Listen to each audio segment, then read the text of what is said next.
Come closer, little ones. Sit by the fire, for tonight I shall speak of a land where no king ruled, but everyone led. A land where the drums beat not for thrones, but for wisdom.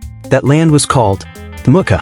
Umuaka sat between 7 hills, its people surrounded by the laughter of rivers and the protection of forests older than memory. The people farmed cassava and yam, fished in the Odomiri River, and raised goats that danced like spirits under the moonlight. There were no palaces, no soldiers marching, no whips nor crowns. Instead, the village was ruled by the council of elders, guided by the wisdom of time. Each clan sent its oldest, most trusted voice. The Umuada, the women of lineage, met monthly to resolve disputes and guide moral matters. The age grades, youths grouped by years, kept the roads clean, the trees planted, and the dances lively. Everyone had a role, and every voice, a weight. And in the center of it all stood the great Irako tree, where stories were shared, judgments given, and ancestors whispered through the wind. Among the elders, one name caused children to hush and goats to stop chewing: Agwefai's. He had lived through 5 famines, seen the river flood, and watched it retreat like a shy maiden. He walked with a staff carved from the very Irako he sat under, and when he spoke, even thunder listened. But Agwefai's was no king. He rejected that title. The forest has no king, he once told a curious boy. Yet every tree stands proud. Though his beard reached his chest and his back curved like a crescent moon, his mind was sharper than any spear in Umuaka. He taught the people that power was not a throne, but a circle where each voice fed the flame. One hot harmattan morning, 2 brothers from the Okonkwo family clashed. Obinna, the younger, had cleared a stretch of land near the river, only to return from the market to find his elder brother, Dyke, had planted yam mounds in the same place. The ground, once shared, now birthed anger. Shouts echoed. Words like machetes flew. "Are you trying to steal my inheritance?" Obinna roared. "And are you trying to dishonor tradition?" Dyke fired back. The village stirred. Children watched from trees. Women paused their pounding.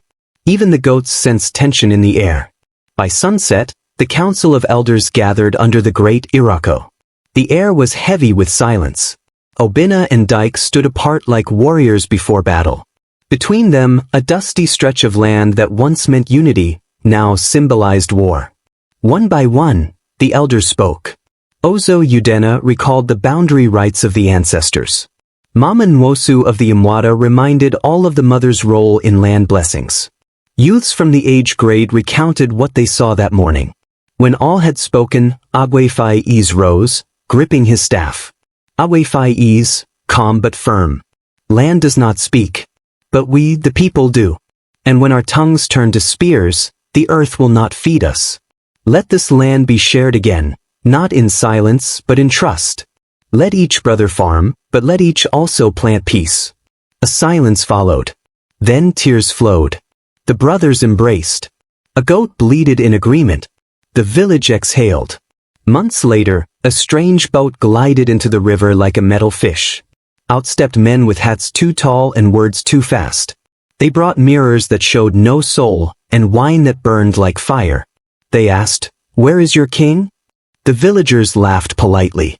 "We have none," Agwefai's answered. The strangers frowned. "Who makes laws?" "We all do," said Mama Nwosu. "Then who punishes the wicked?" "The wicked are corrected by their own people," replied the age grade leader. The strangers huddled, confused. Their maps had borders, their minds had crowns, but Umuaka had neither. They left, but they would return. That night, Agwefai's sat under the Irako. The wind rustled the leaves, and he listened. Narrator, softly.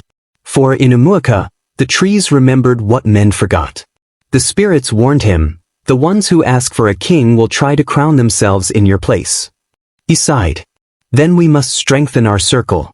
We must teach the children, not just to speak, but to listen." 2 moons later, the strangers returned. This time with soldiers. They seized goats, pushed elders aside, and placed a man named Kamalu, who hungered for power, on a wooden stool. "This is your chief now," they declared. But Umuaka did not bow. Children refused to sing Camelu's praise songs. Elders refused to sit beside him. Even the goats ran when he walked past. He tried to ban the council. He failed. He tried to silence the Umuaka. He failed. And when he tried to cut the great Umuaka, a lightning bolt split his compound. The strangers took him back. Though the Umuaka was scorched, its roots lived on. The people now met in whispers, in kitchens, in farms, in song and story. They passed wisdom like cola nut from hand to hand. They taught their children that kings may come and go, but circles remain unbroken. Across the rivers, other villages heard of Umuaka's resistance. The Igbo sent messengers. The Somali sang songs of kinship. The Nuer danced around their cattle with pride. A network of stateless wisdom bloomed like acacia in dry season.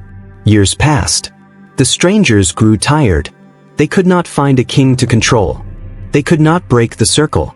So they left. And when they did, the people of Umuaka gathered under the half-burnt Umuaka. Awefai's, now thin as smoke, rose one last time. Awefai's, soft, eternal. Let no one ever tell you that power must come from above. For we are the soil. We are the root. And from us, every tree grows. With that he said. And the wind carried his voice into the hills. A lesson for tomorrow. Today, in places like Umuaka, the old ways live on. Not as relics, but as reminders. That leadership is not about crowns, but community. That power is not about control, but consensus. And when the world asks, "Where is your king?" we smile and say, "We are all rulers, and every circle begins with us." The story of Umuaka is not just a tale from the past, it is a reminder of who we were and who we still can be.